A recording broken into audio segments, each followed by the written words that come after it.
Good evening and welcome to Tucker Carlson Tonight. For the past 14 months, you have heard two main things about the war in Ukraine. The first is that the war in Ukraine is a war of national sovereignty. It is not a proxy battle between superpowers. Russia invaded Ukraine. That was immoral. The United States supports Ukraine because the United States supports democracy. But the United States itself is not at war with Russia. This is Ukraine's war to fight.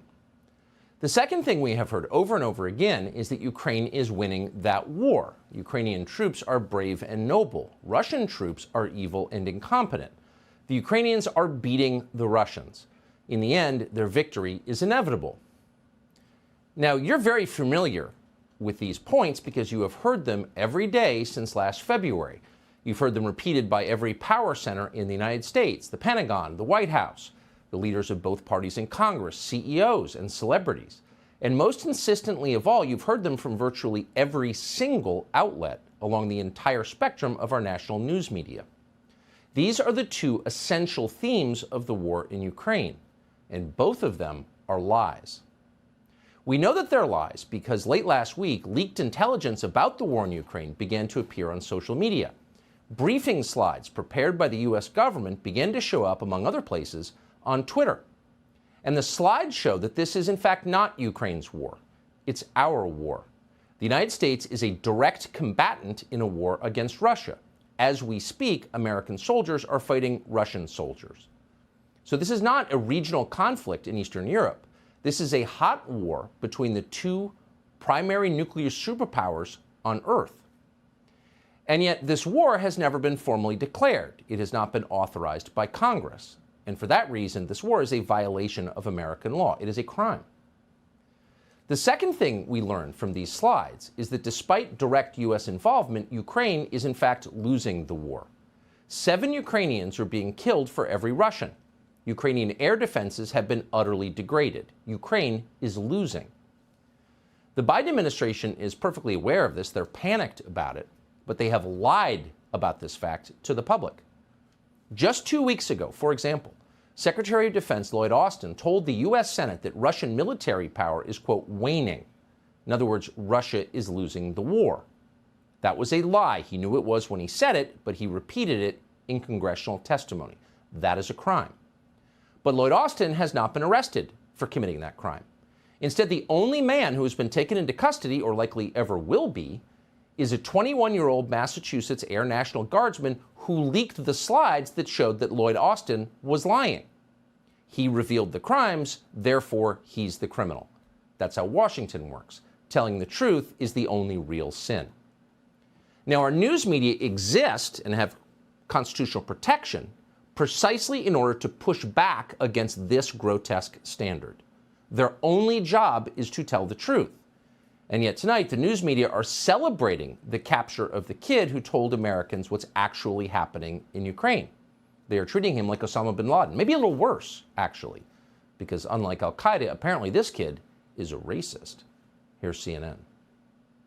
The Washington Post, as you know, reviewed video of this suspect yelling racial and anti-Semitic slurs. Is this a dangerous person? This air guardsman who's now been taken into custody had talked about being a gun enthusiast, had been at gun ranges. He's obviously a member of the military. And he's the big guy in the scene.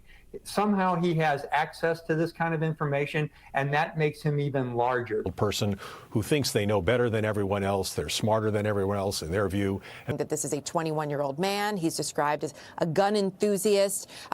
Feels like, in some of these descriptions, somebody who's maybe hungry for power.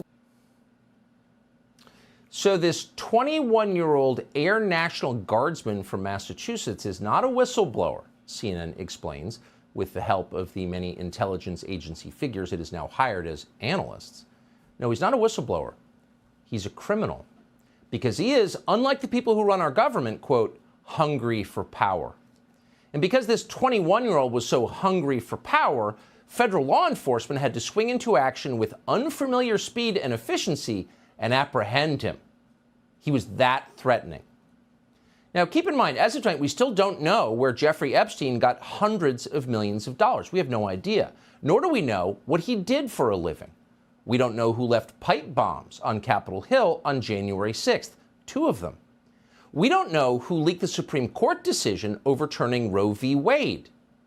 We can't even say for certain who killed the President of the United States, because after 60 years, the Biden administration is still hiding thousands of pages of classified documents from the Kennedy assassination, just as they are hiding more than 1 billion other classified documents.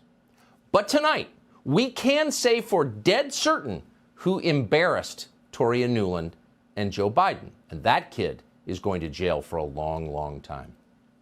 That's the standard. The media are fine with that standard. Watch this remarkable exchange on Monday of this week between the White House press corps and Biden flack John Kirby. Without confirming the validity of the documents, this is information that has no business in the public domain. It has no business, if you don't mind me saying, on the pages of front pages of newspapers or on television. It is not intended for public consumption, and it should not be out there.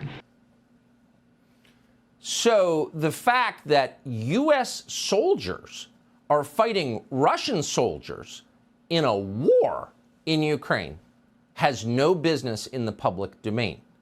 The fact that the country we are backing and fighting alongside is losing, not winning, has no business in the public domain. You have no right to know what your government is doing in your name with your tax dollars and with the future of your children and grandchildren. You have no right to know. Shut up and stop asking relevant questions.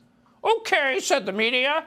And if you want to get really sick to your stomach, go pull a transcript from the Pentagon briefing today, where news reporters asked Flax from the Pentagon, what are we going to do to keep information like this secret in the future? Not one question about the substance of the information. We're fighting a war against Russia directly? Really? Don't they have the largest nuclear arsenal in the world? Not one question. How can we help you keep it secret? Those were the questions. And not only are the media covering up the substance of the story, which is not who leaked it, but what he leaked, they're covering up the crimes committed to get you this information. The administration apparently used illegal surveillance techniques to identify this kid, apparently with the help of the Washington Post and the New York Times, who are its accomplices. They're not holding government accountable. They're helping government keep you from knowing what government is doing. Today, the Washington Post reported it had exclusively obtained some of the classified documents this leaker possessed. Quote, the Post also reviewed approximately 300 photos of classified documents, most of which have not been made public. Some of the text documents the leaker is said to have written out. So we've got two problems here.